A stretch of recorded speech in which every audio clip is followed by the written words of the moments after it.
ये तस्वीरें देखिए दो विंडो में, एक तरफ ईवीएम तोड़ा जा रहा है, दूसरी तरफ गैस सिलेंडर की पूजा हो रही है। कर्नाटक चुनाव की सबसे इंटरेस्टिंग तस्वीरें हैं।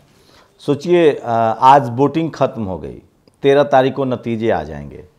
ये तो फिर भी अच्छी बात है, ईवीएम से वोटिंग हो रही है, 3 दिनों का गैप है, चलिए मान लेते हैं। सोचिए 7-7 फेज में, 5-5 फेज में, 10-10 फेज में जब चुनाव होता है।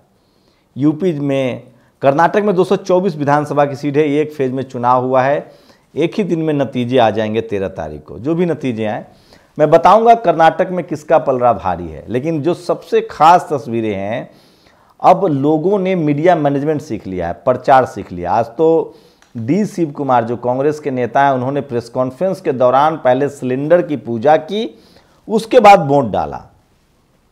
तो बीजेपी ने लगभग सबको राजनीति सिखा दी है, सबको पता है कि अब मीडिया मैनेजमेंट करना है, कैमरे पर ही सब कुछ करना है। एक और तस्वीरें आ रही है, महिलाओं ने एक बीजेपी नेता के घर पर कपड़े और साड़ी लौटाएं, कहा जा रहा है कि उन्होंने दिया था। तो बम्पर वोटिंग हुई है। सोचिए, जानकार बताते हैं कि जब वोटिंग बम्पर हो तो सरकार के खिलाफ जाती है। वहाँ सरकार फिलहाल बीजेपी की है। लगभग 5 बजे शाम तक 66% वोटिंग थी। अगर 4% भी और वोटिंग मान ले 1 घंटे में, तो लगभग 70% की वोटिंग तय मानी जाएगी। उसमें भी ये भी खबर है कि मुस्लिम बहुल इलाके में और ज़्यादा बम्पर वोटिंग हुई है। मतलब साफ है, बीजेपी ने एक भी मुसलमान को टिकट नहीं दिया है। 15 से 17% मुस्लिम आबादी कर्नाटक में मानी जाती है। 30 से 24 सीटें तो मुस्लिम बहुल है और लगभग 40 सीटों पर उनकी वोटिंग मायने रखती है। एक तरफ जहां लोग कह रहे थे, हिंदी मीडिया कह रही थी कि बजरंग दल वाले मामले से कांग्रेस को नुकसान है, लेकिन ग्राउंड से लोग बता रहे हैं कि बजरंग दल वाले मामले से कांग्रेस को फायदा हुआ है। जेडीएस की तरफ जो मुस्लिम्स वोट जा रहे थे वो भी कांग्रेस की तरफ कंसोलिडेट हो गए हैं। इस हिसाब से 10 से 5 सीटें जेडीएस की भी कम हो सकती है। सवाल वही है, तमाम एग्जिट पोल कांग्रेस को 100 और 110 के बीच दिखा रहे हैं। 118 से लेकर 113 सीटें तो कम से कम चाहिए। 224 विधानसभा की सीटें हैं, 118 शानदार मानी जाएगी अगर बहुमत मिल जाता है तो बहुमत के करीब कांग्रेस दिख रही है।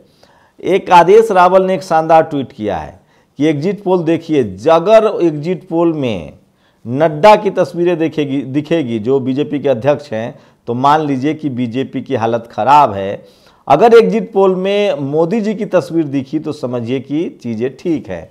फिलहाल तमाम एग्जिट पोल में लगभग नड्डा जी की तस्वीरें दिख रही हैं जो बीजेपी के अध्यक्ष हैं, इसलिए लोग कयास लगा रहे हैं। टीवी 9 जो कि वहाँ का लोकल चैनल है, वो 100 से 112 सीटें जो हैं वो बीजेपी को दे रहा है, कांग्रेस को दे रहा है। 83 से 90-95 सीटें जो हैं वो कांग्रेस को दी जा रही है और 70% के करीब वोटिंग है। गैस सिलेंडर को लेकर लोग प्रणाम कर रहे हैं। तो लोकल जो चैनल है, यहाँ तक कि जी न्यूज़ का ये स्क्रीनशॉट रख लीजिए, जी न्यूज़ के भी जो चैनल्स हैं वो 100 से 110, 112, 115, 118 सीटें कांग्रेस को दे रही है। वहीं सिद्धारमैया ने बड़ा दावा किया, उनका कहना है कि 130 से 150 सीटें हम जीतने जा रहे हैं। खड़गे जो खुद कर्नाटक के हैं, कांग्रेस के अध्यक्ष हैं, उन्होंने भी दावा किया कि हमारी बहुमत की सरकार होगी। अशोक गहलोत का भी दावा है।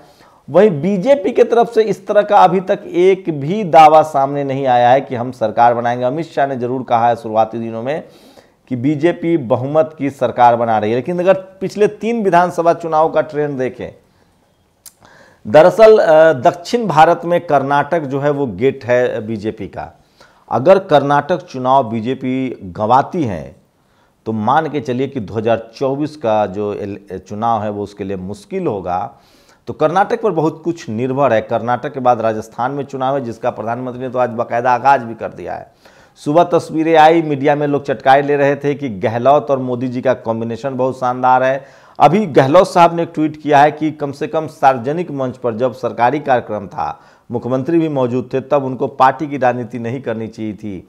तो इसका मतलब साफ है कि वो एक सरकारी कार्यक्रम था राज्य के विकास के लिए। वहीं राजस्थान में भी इसके बाद चुनाव है, छत्तीसगढ़ में चुनाव है और उसके बाद आपको बता दें कि मध्य प्रदेश में चुनाव है।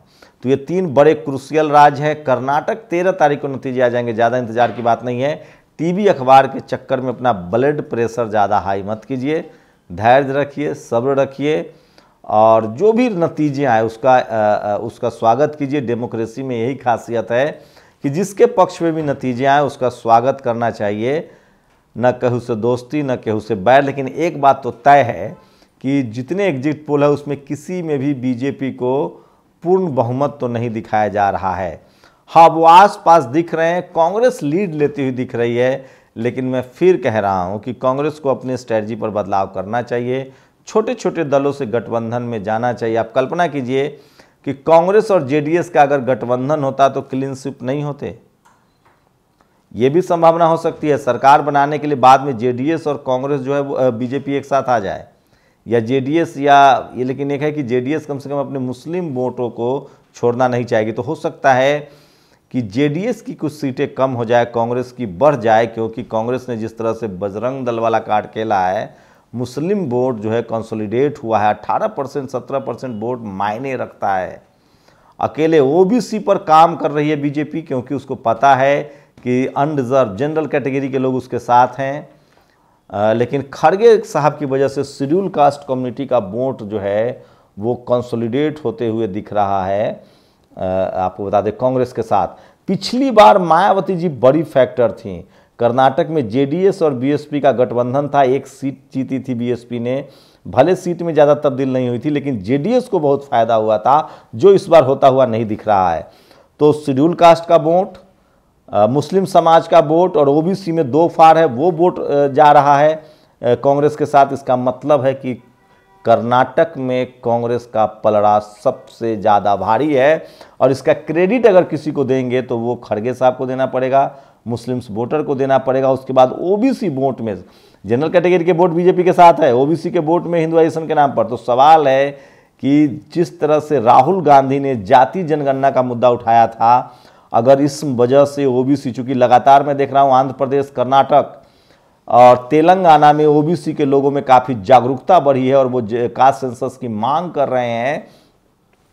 शुरुआत में राहुल गांधी ने जाति जनगणना के मुद्दे को बड़े पैमाने पर उठाया था, कास्ट सेंसस का मुद्दा उठाया था। अगर कांग्रेस जीतती है इसका मतलब है कि शेड्यूल कास्ट मुस्लिम वोट दे ही रहे हैं, शेड्यूल कास्ट वोट पोलराइज हुआ है और ओबीसी के लोग भी बीजेपी से अलग हो रहे हैं। अगर ओबीसी बीजेपी के से अलग नहीं होता है, इसका मतलब है कि बीजेपी जीतेगी। अगर ओबीसी वोट टूटता है तो बीजेपी की हार तय है, 10 to 20% भी, क्योंकि पिछली बार शेड्यूल कास्ट वोट जो है वो जेडीएस के साथ गया था, बीएसपी गठबंधन में थी, इस बार बीएसपी अकेले चुनाव लड़ रही है।